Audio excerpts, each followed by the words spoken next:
माननीय मुख्य अतिथि, आगत अतिथिगण एवं समस्त देवी एवं सज्जनों, विगत कुछ दिनों से हम लोग हिंदी दिवस मनाने के जश्न में डूबे रहे। पूरे उमंग, उत्साह, जोश और खरोश के साथ हिंदी दिवस मनाते रहे और हिंदी पखवाड़े के बिल्कुल पड़ाव पर आज मैं अपना भारी मन से अपना विचार व्यक्त करना चाहता हूँ, आप लोगों से शेयर करना चाहता हूँ, आप लोगों को बताना चाहता हूँ। किसी अन्य राष्ट्र में तो राष्ट्रभाषा का कोई दिवस नहीं होता। हिंदी के दैनिक समाचार पत्र, विभिन्न पत्रकारियों के संपादकीय और सोशल मीडिया पर तो हिंदी को विश्व भाषा बन जाने की बात कहते हैं और भारतवासियों को बधाई दे रहे हैं। फिर हिंदी प्रेमी बड़े बड़े दावे करते हुए अपने हिंदी प्रेम का ढिंढोरा हिंदी दिवस पर क्यों पीटते हैं, जबकि ये भी जानते हैं कि दूसरे ही दिन सब टाई टाई फीस हो जाएगा।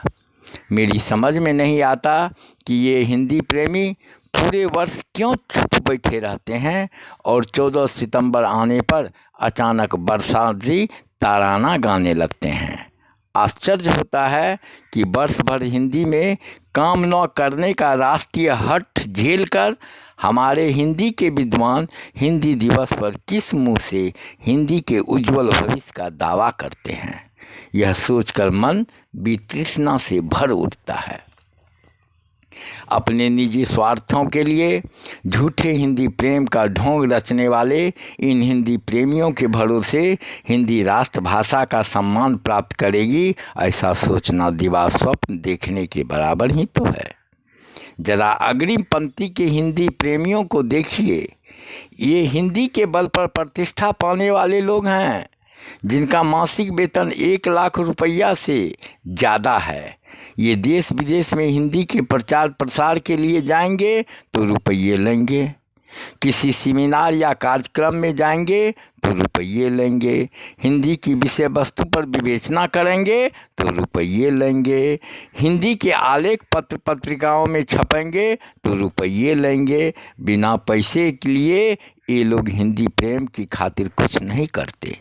मुझे लगता है कि यदि इनकी संस्तुति पर हिंदी को राष्ट्रभाषा का दर्जा मिलने की संभावना हो तो ये अपना रिकमेंडेशन यानी संस्तुति भी रकम पाने के बाद ही करेंगे। महज पैसे के लिए किसी घासलेटी साहित्यकार को उद्भव विद्वान तथा किसी उद्भव विद्वान को घासलेटी साहित्यकार साबित करने में इन्हें देर नहीं लगती। विभिन्न मंचों पर सम्मान और पुरस्कार पाने वाले ये लोग हिंदी के फलने फूलने का दावा करते नहीं अघाते। इन्हें हमेशा सावन की हरियाली ही सूझती है। हिंदी के सामने बड़ी समस्या इन्हें दिखती ही नहीं। ये हिंदी के सकारात्मक दिशा में गतिशील कर सकने वाले सामर्थ्यवान लोग हैं, किंतु समस्या वही है कि इसमें वही आर्थिक लाभ तो होगा नहीं, फिर वे क्यों कुछ करें। क्या इनके आदर्श पर चलकर हिंदी राष्ट्रभाषा बन पाएगी, हिंदी को उचित सम्मान मिल पाएगा। अब हिंदी प्रेमी की दूसरी पंक्ति को देखिए। ये हिंदी प्रेमी अपने गांव नगर में हिंदी के आलेख जगाते घूमते हैं, साहित्य सभा, संगोष्ठी, नुक्कड़ नाच का आयोजन कराने का यत्न करते हैं और साहित्यकारों की जयंतियां आदि मनाते हैं। ये लोग विभिन्न आयोजनों के द्वारा हिंदी विमर्श को गति देकर हिंदी के राष्ट्रीय स्वरूप को सुदृढ़ करने का प्रयत्न करते हैं, किंतु आपसी मतभेदों के कारण उपहास के पात्र बने रहते हैं। एक ऐसे विख्यात साहित्यकार की जयंती समारोह में मैं उपस्थित रहा हूं, जिसके ऊपर वर्णित पंक्ति के गण्यमान वक्ता आने का आश्वासन देकर आर्थिक लाभ न होने के कारण नहीं आए और स्थानीय साहित्य प्रेमियों की उपस्थिति भी नगण्य रही। उपस्थित 5 लोगों को माल्यार्पण कर वापस लौटने पर विवश होना पड़ा। क्या ये दूसरी पंक्ति के दम पर हिंदी राष्ट्रभाषा बन पाएगी? अब दूसरी पंक्ति को छोड़कर हम तीसरी पंक्ति के हिंदी प्रेमियों की चर्चा करेंगे। अब तीसरी पंक्ति के हिंदी प्रेमियों को भी देख लें। ये हमारे देश के गांव नगरों में रहने वाले ऐसे लोग हैं जो बड़ी मुश्किल से अपनी रोजी रोटी जुटा पाते हैं, अल्प शिक्षित हैं पर हिंदी से गहरा प्रेम रखते हैं। ये मुंशी प्रेमचंद, शरद चंद्र, गुरुदत्त, बंकिम चंद्र चटर्जी के उपन्यासों की आपसी बातचीत में गहरी विवेचना करते हैं तथा कबीर, रहीम, बिहारी के दोहे और तुलसी की चौपाइयों के साथ नेपाली, पंत और मैथिली शरण गुप्त की कविताओं का स्वस्वर गाते हैं। हिंदी को राष्ट्र का गौरव मानने वाले ये वर्ग हिंदी के प्रति हो रहे अन्याय पर तिलमिला उठते हैं पर कुछ करने की राह नहीं सोच पाता। क्या ये तीसरी पंक्ति के दम पर हिंदी राष्ट्रभाषा की गरिमा को प्राप्त कर सकेगी? हिंदी भाषा की व्यवहारिक कठिनाइयों की विवेचना करने पर कुछ बिंदुओं पर मेरा ध्यान जाता है।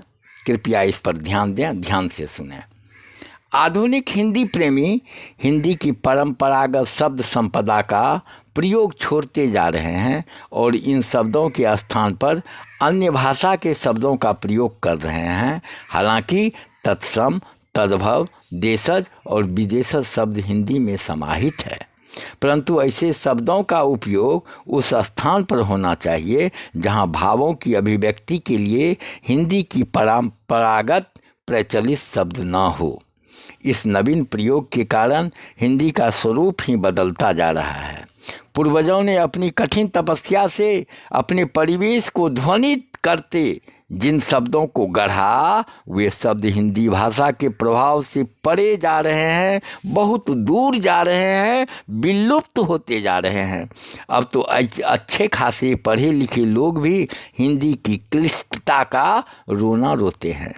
हिंदी के कथाकथित विद्वान इसे भाषा विकास कहकर परिभाषित कर रहे हैं और अपना पीठ स्वयं जो है थपथपा रहे हैं।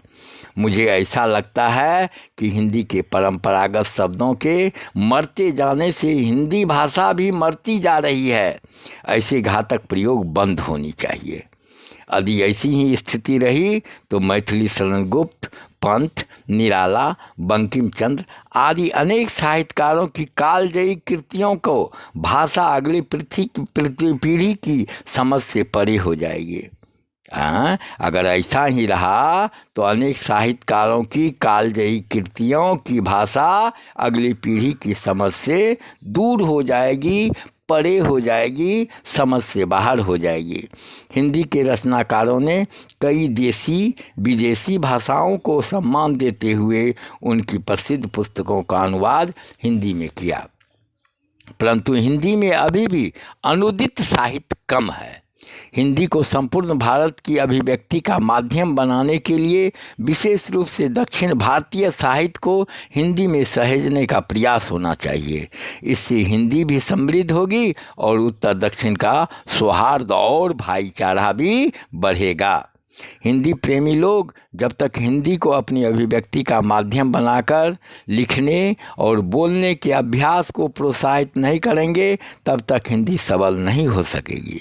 हिंदी से प्रेम करने वाले सभी लोगों को हिंदी के स्तरीय पत्र पत्रिकाओं के आलेख को पढ़ने, लिखने, समझने की कोशिश करनी चाहिए और उन आलेखों पर अपना अभिमत भी भेजना चाहिए। समाज को जागरूक किए बिना हिंदी की उज्जवल भविष्य की कल्पना नहीं की जा सकती है। हम हिंदी की विकास यात्रा को देखें तो पाते हैं कि उनके उत्थान में हिंदी प्रेमियों की गहरी निष्ठा, दृढ़ता, संघर्षशीलता और उत्साह का संबल रहा है। आधुनिक हिंदी प्रेमियों में वैसा जुझारूपन और समर्पण नहीं दिखता। हिंदी के लिए कोई जन आंदोलन उभरता हुआ दिखाई नहीं देता। भारतवासियों की उन्नत हिंदी आवश्यक नहीं लगती। फिर क्यों हिंदी प्रेम का बेसुरा राग अलापा जा रहा है? हिंदी प्रेमियों को ये बेसुरा राग अलापना बंद करके जैसी बहे बयार वैसी कीजिए पीत, जब जैसा तब तैसा का सिद्धांत मान लेना चाहिए और स्वयं को क्रांति रास्ता समझने की भूल नहीं करनी चाहिए। जिन लोगों ने हिंदी की सम्मान की रक्षा के लिए अपना सब कुछ दांव पर लगा दिया, उनका व्यक्तित्व दूसरा था। अब तो हिंदी का सर्वस्व हरण करने वाले हिंदी सेवी, ऐसे हिंदी सेवियों से राष्ट्र को सावधान रहनी चाहिए, बचाना चाहिए। धन्यवाद।